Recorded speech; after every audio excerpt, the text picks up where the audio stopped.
লা লিগা, Copa del রে কিংবা চ্যাম্পিয়ন্স লিগ সব টুর্নামেন্টেই রিয়াল মাদ্রিদের সামনে কঠিন পরীক্ষা। তবে সম্প্রতি অল হোয়াইটদের পারফরমেন্স ভাবাচ্ছে সমর্থকদের। শেষ 5 ম্যাচের একটিতেও ক্লিন শিট রাখতে পারেনি লস ব্লাঙ্কোস। ঘরোয়া লিগে বার্সেলোনার কাছে হারিয়েছে নিজেদের শীর্ষস্থান। তবে শিরোপার রেইসে ভালোভাবে টিকে থাকতে সহজ প্রতিপক্ষের বিপক্ষে মাঠে নামবে মাদ্রিদিস্তারা। অবনমন সারিতে থাকা লেগানেসের বিপক্ষে জয় দিয়ে শিরোপার লড়াইয়ে এগিয়ে থাকতে চায় কার্লো অ্যানচেলোত্তির দল।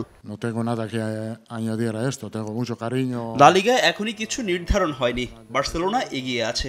তবে আমাদের সামনে এখনো এল ক্লাসিকো আছে, যা আমাদের জন্য অনেক গুরুত্বপূর্ণ। এছাড়া আরো অনেক ম্যাচ রয়েছে। আমরা সর্বোচ্চটা দিয়ে ম্যাচ জিততে চাই, কারণ এখনো 17টি ম্যাচ আছে। শেষ পর্যন্ত সব প্রতিযোগিতায় আমরা লড়াই চালিয়ে যাব।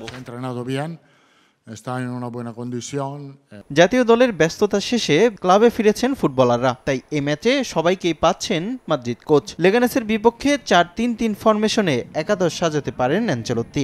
আক্রমণ ভাগে দেখা যেতে পারে রদ্রিগো, এমবাপ্পে ও ভিনিসিউসকে। ভিনিসিয়াস দলে ফিরেছে এবং অনুশীলনে যোগ দিয়েছেন।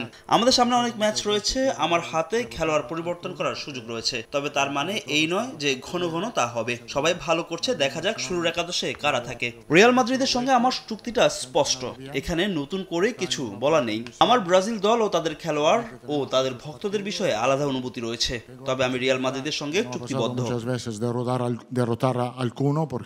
এদিকে ব্রাজিল ফুটবল দলের কোচ দরিবাল জুনিয়রকে বরখাস্ত করার পর নতুন কোচ হিসেবে শোনা যাচ্ছে কার্লো অ্যানচেলোত্তির নাম। তবে ব্রাজিলের কোচের ব্যাপারে নিজের অবস্থান পরিষ্কার করেছেন তিনি। সান্তিয়াগো বার্নাব্যুতে রিয়ালের ম্যাচটি শুরু হবে রাত 2টায়। রিফাতুল ইসলাম মিরন, সময় সংবাদ।